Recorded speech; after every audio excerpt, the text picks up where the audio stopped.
பள்ளம் நோக்கி பாய்ந்து வரும் வெள்ளமென அருள் படைத்த பள்ளலே நீ நினைத்தால் போதுமே, இன்பம் வந்து என்னை சேர்ந்து கொள்ள தேடுமே.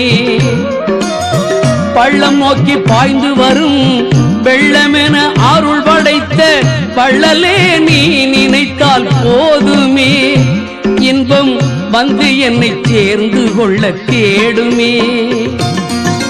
உள்ளத்திலே நீ இருக்க, உன்னை நம்பி நான் இருக்க, வெள்ளிமலையான் மகனே வேலையா, என் வாழ்வு வளம் காண கடைக்கண் பாரையா, கடைக்கண் பாரையா.